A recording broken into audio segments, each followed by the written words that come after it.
Hi, I'm going to present my research project today. So it is called HGG, Novel Heterogeneous Graph Generation Method. So basically, let's talk about the background of the graph generating models. So if we are given a set of graphs from G1 to Gn, we basically want to fit a probabilistic model, PG, over graphs. So basically, we want to sample from the probabilistic model to get new graphs. Secondly, we can do graph completion tasks. And thirdly, we can obtain some graph latent representation. The deep graph generative models can also be utilized for structured prediction tasks, which we will discuss them in the future discussions. So I guess we're all familiar with heterogeneous graph, but let's still introduce it briefly. So let G be a heterogeneous graph where tau v and tau e are sets of node types and edge types respectively. Heterogeneous graphs can indeed represent more comprehensive relations over different objects. For example, in heterogeneous graph, each node and edge has only one type. But when the size of the sets of node type set and edge type set become to 1, the heterogeneous graph turns to a homogeneous one. So the focus of this paper or this project is basically generating heterogeneous graphs. So to the best of our knowledge, there's no method that has been generalized to heterogeneous graph generation due to the following reasons. So firstly, most of deep generative methods are designed for homogeneous graphs, like the graph RN and the graph VAE or the NetGAN. And secondly, heterogeneous graph carries more complex relations, which are really hard to mimic. And thirdly, complex heterogeneous networks often have larger clustering coefficient than homogeneous ones, so which makes the generation more difficult. So we not only we not only need to consider to generate a heterogeneous graph, we still need to make the generated graph valid and preserve some like the basic statistics or like the graph statistics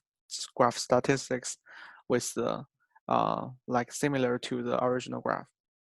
So in this work, we basically utilize MetaPath as the fundamental building block to construct heterogeneous graph. So what is MetaPath? MetaPath is a path on heterogeneous graph. So it connects different nodes. So from V1 to V2 to up to VL+1. So they are linked by an edge, and TI here denotes edge type. Well, MetaPath can be used to define relevance between two nodes. In heterogeneous graph, two nodes may be connected through different MetaPaths. So let's take a look at the right-hand side of the example. So for two authors, author A and author B, so author can write a paper, and this paper mentions a topic, and the same topic is mentioned by another paper, and this paper is written by this author, B. So A and B, it is MetaPath P1, and we have like the different MetaPath P2 that has like different kinds of connection. So from both between the author A and author B, there may have many like the relations. So it is really hard to enumerate all the possible metapaths. But if we can generate all possible metapaths between two nodes, we can easily construct a heterogeneous graph that carries diverse relations between different objects, between different nodes, basically.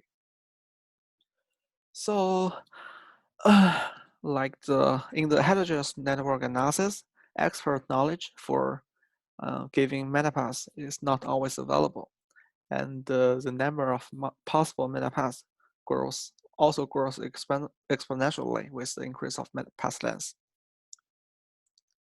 So therefore, we want to leverage generative models that can directly learn the metapath pattern distributions of different path lengths from real data.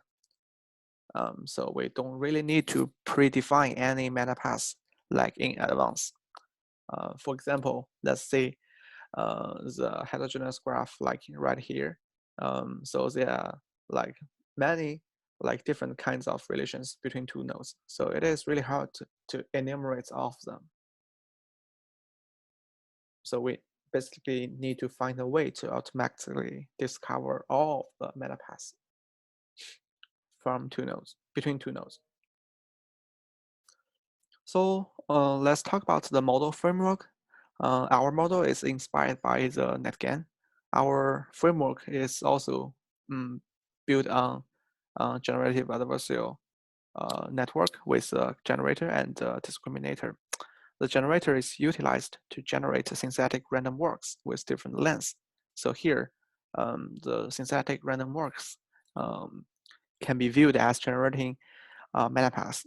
So the discriminator is used to distinguish the synthetic metapaths from real ones. So we can see the example down here. So we are giving a random noise X, and based on the generator, we can generate different kinds of different lengths. We can actually generate different metapaths with different lengths. So the generated metapaths and the sampled metapaths from the real graph are fed into the discriminator, and the discriminator will output a score to distinguish if the metapath is real or not.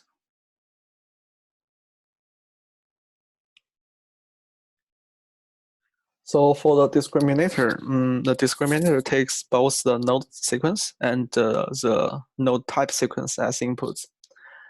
Both node type and node sequences are padded with a special class for distinguishing their lengths. So for example, like this node sequence, we will pad a special character, like let's say XX, to make it has the same dimension with the node sequence that has the max length.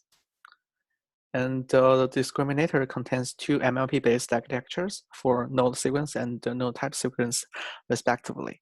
So basically, it means that we will feed in a batch of node sequences and also a batch of node type sequences, and both sequences will go through a separate MLP-based like architecture, and we will get a final score of both sequences. And both sequences, the score of both sequences will be added together to return the final score. So we follow the WGAN setting. The discriminator do not actually use sigmoid activation function. So it is the final score is directly computed by a linear transformation. So in the experiment, we try to study we actually try to study three research questions. So firstly, whether the generated metapath patterns can follow the original pattern distribution in the training set. Secondly, we want to know whether the generated graph can still preserve the similar graph statistics. For example, the node degree distribution, average triangle count, or the clustering coefficient. And how does the model perform on some graph downstream tasks? So I want to mention that the research project it is still ongoing. So the proposed experiments are not entirely finished. So please come back to check the final version if you're interested. In probably late December, I will upload the final version like around that time. So let's firstly take a look at the metapath generation, like the part. So we will, basically we want to, so we use the PubMed dataset as our primary data source. And the PubMed dataset contains 4 node types. So we denote them as 0, 1, 2, 3. So we can see the MetaPath length 2. Actually, I also want to mention that in the current experiment setting, we only have like 3 different MetaPath lengths.